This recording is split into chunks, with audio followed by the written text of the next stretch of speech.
termes importants à connaître dans l'immobilier à l'île Maurice, partie 2. Voici donc la partie 2 des termes clés liés à l'immobilier de l'île Maurice pour mieux connaître et comprendre ce marché.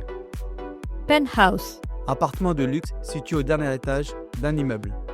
Furnished, unfurnished. Alors, c'est meublé ou non meublé. Un bien immobilier peut être vendu ou loué meublé, donc furnished, ou soit sans les meubles, donc unfurnished. Notary fees.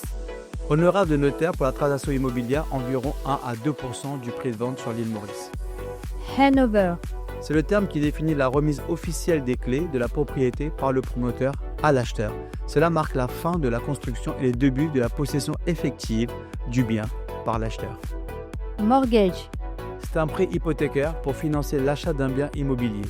Les banques à Maurice offrent des prêts hypothécaires, souvent avec un apport initial de 20 à 30%, dépendant si vous êtes résident ou non. Off-plan project. Projet sur plan vendu avant la construction ou pendant le processus de construction. Les prix sont souvent plus attractifs et les acheteurs ont plus de choix sur les unités. GFA. Garantie financière d'achèvement. C'est une garantie couverte par la banque émettrice du GFA sur un projet immobilier afin de garantir l'achèvement des travaux. Elle est destinée à protéger l'acquéreur dans le cadre de l'acquisition d'un bien immobilier sur plan ou en vente en l'état futur d'achèvement, VFA. Service charge. Alors, ce sont les frais mensuels ou annuels payés par les propriétaires pour couvrir les coûts d'entretien des parties communes dans une copropriété. Piscine commune, espace vert, sécurité, etc. Escrow account.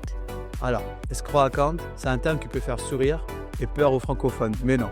Alors, plus sérieusement, c'est un compte bancaire sécurisé, on appelle compte séquestre, où les fonds de l'acheteur sont déposés pendant une transaction immobilière, généralement pour garantir que l'acheteur paie uniquement lorsque les conditions d'achat sont remplies. Title deed. Alors, c'est l'acte de propriété, ce document officiel attestant la propriété d'un bien immobilier. À Maurice, ce document a été émis par le notaire et c'est nécessaire pour toutes les transactions immobilières. Si vous avez des questions liées à l'immobilier ou l'expatriation à l'île Maurice, contactez-nous au numéro qui s'affiche en description. Merci. C'était Imtiaz, votre partenaire immobilier sur l'île Maurice.